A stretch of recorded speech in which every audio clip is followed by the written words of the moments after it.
Most people don't buy what they can afford, they buy what they get qualified for, and those two numbers are very different.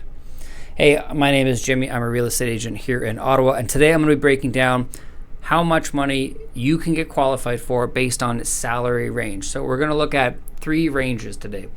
It's going to be $50,000 salary, an $80,000 salary, and $120,000 salary.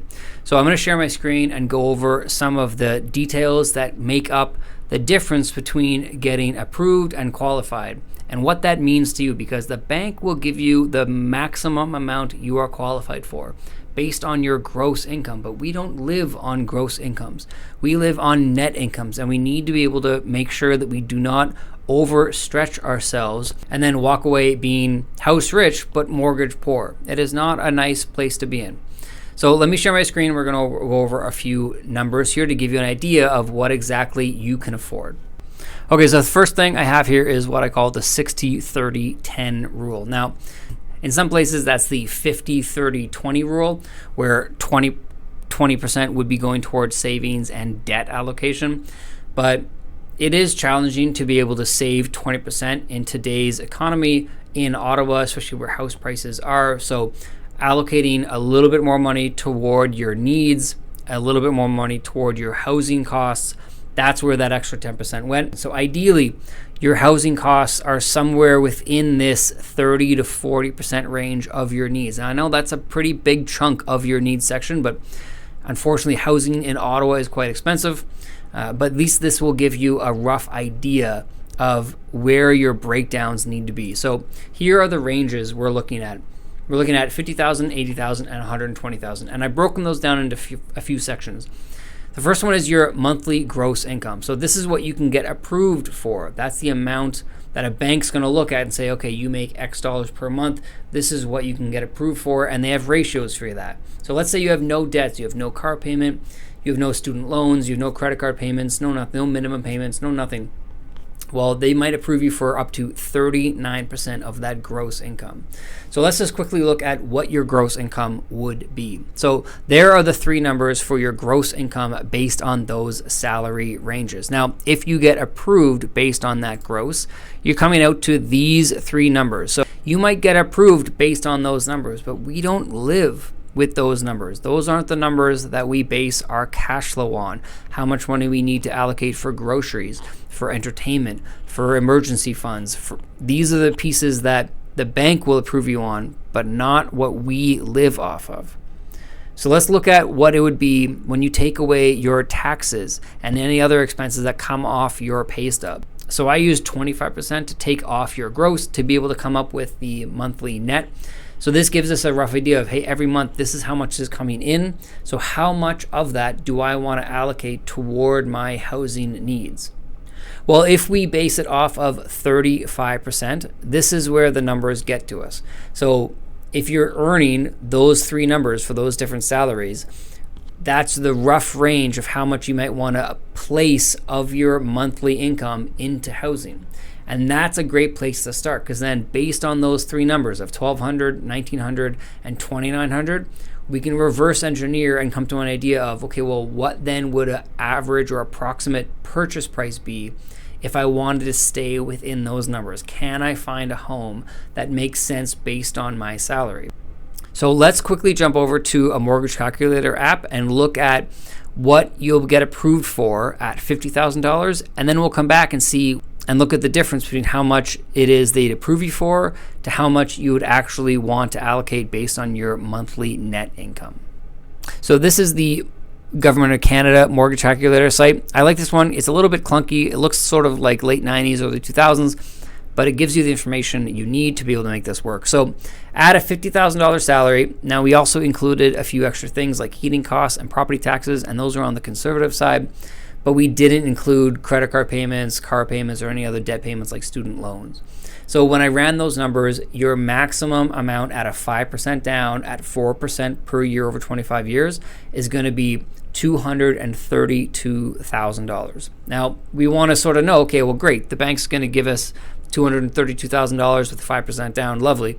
What does that look like per month? How do I actually live with that? Well, your monthly payment based on a $232,000 purchase is going to be just over $1,200. Now, if we go back to how much money you have net, well, that actually lines up pretty well.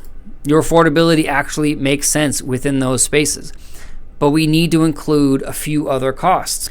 So when you include your heating costs, when you include your property taxes, your monthly cost for your housing is going to be around $1,500. And that's automatically already above the 35% net that we calculated for $1,200.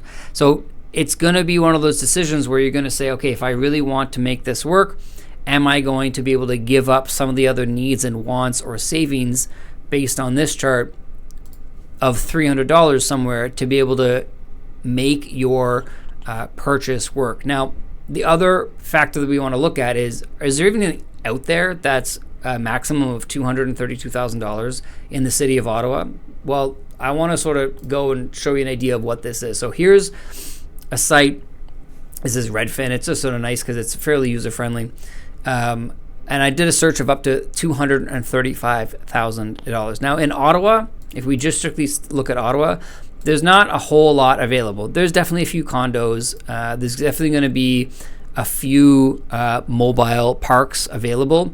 But quite frankly, there's not going to be much in there. And a lot of these older buildings, they're going to have electric units for heating. And so those costs for your utility bills are going to be much higher than they would be for what we calculated of 150, just given the age of those buildings.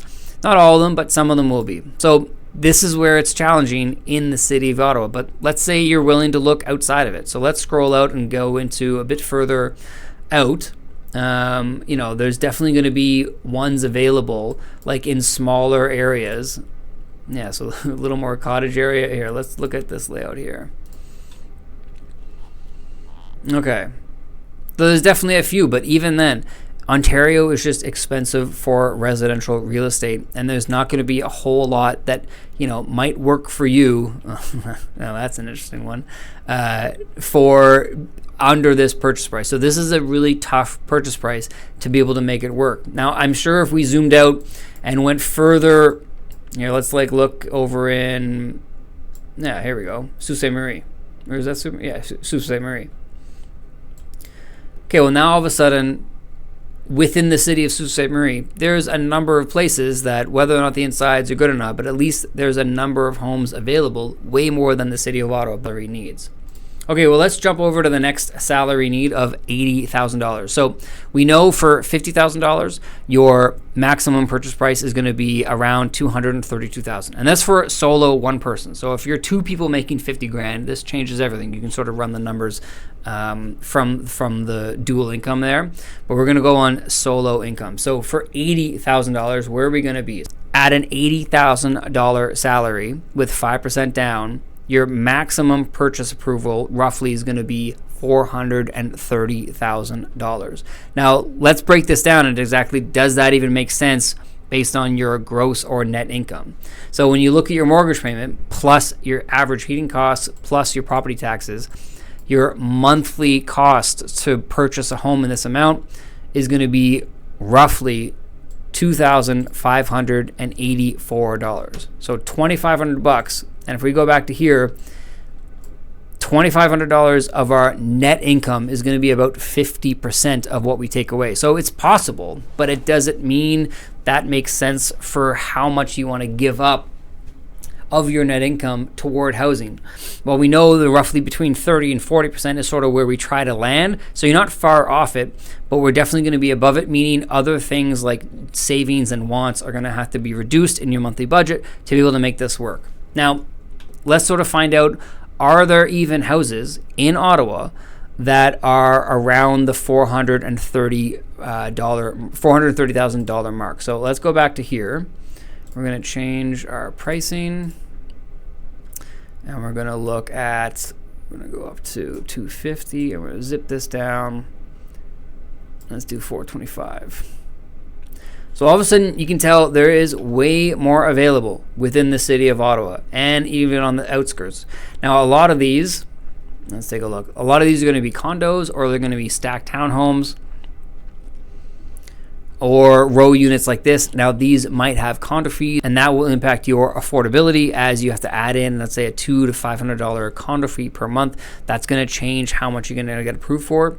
But there's going to be a number of places that are available, and this gets you into the market. So this is sort of like a great entry point where people start thinking, okay, if I can save a good amount of money up to be able to enter the market at an $80,000 salary, this gets you started. This isn't going to be your forever home, but this gets you into a down payment toward that forever home later on. The range for an $80,000 salary is going to be up to $430,000 roughly. Now, let's jump up to if you make $120,000. Let's just sort of see where you might be there. So if you change your numbers here to $120,000, and I already know it's going to be around the $600K mark, but we need to start changing your down payment, because once you get over $500,000, you need to add 10% between $500,000 to $1 million. So you pay 5% down for anything up to $500,000, and then you pay 10% for the portion between $500,000 and $1 million.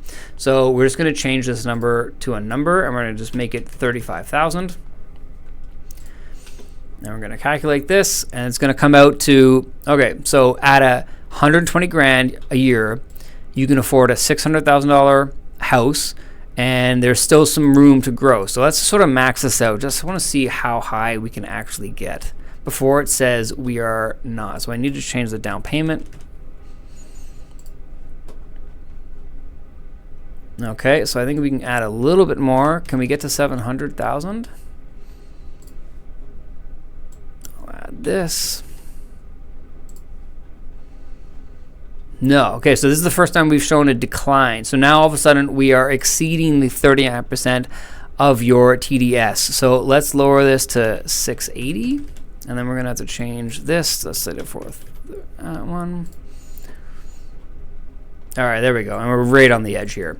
So at $120,000 salary, your absolute maximum purchase price is going to be around $680,000, and that's with more than 5%. That actually comes out to $43,000 down. But let's look at to see if this makes any sense, because based on gross and your net income. So your mortgage payment for that $680,000 house is going to be $3,484. Now, if you include basic heating costs and property tax, again, that's with no other debts, no other car payment, no loan payment, no credit card payments. But when you include the heating costs and property taxes, your monthly housing is going to be $3,834.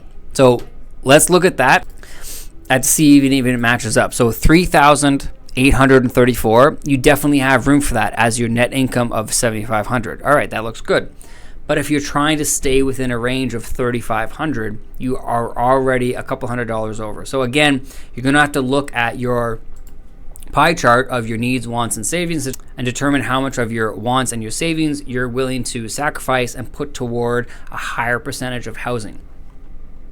So if we look at the final numbers here, if you have a $50,000 salary, you're going to get up to $225,000 approximately. If you have an $80,000 salary, you're going to get up to about $385,000. And if you have a $120,000 salary, you're going to get up to about $650,000. Now, with the first two, that's with the minimum of 5% down. Anything you put above that, it's going to at least lower your mortgage requirements on those.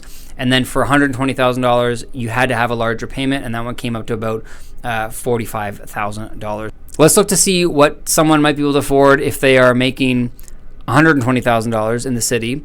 And we're looking at a price range of, let's just jump this up to 225, and we're going to be looking at 650. So again, you can tell the housing stock already sort of changes. We're getting larger semi-detaches. Now these are 2-bedroom homes. We're getting more row homes. We're getting less condos. We're starting to get some detached homes. This is where the average price in Ottawa, which is about $665, depending on what stat you use, whether average or median. This is where this number starts allowing you to have some choice. You start to can look in different neighborhoods and start to look at different property types. You don't have to be stuck within, let's say, a condo or a condo townhouse to be able to get your foot in the door. At this approval amount, you can start to enter in the market and you have a little bit more choice as to what you can afford. So I hope that helped get you a better sense of exactly where your budget needs to be based on your salary to what you might be able to afford here in Ottawa. If you have any questions about this or how to calculate your own numbers, information to reach me is below in the comment section of this video. We'll see you on the next one.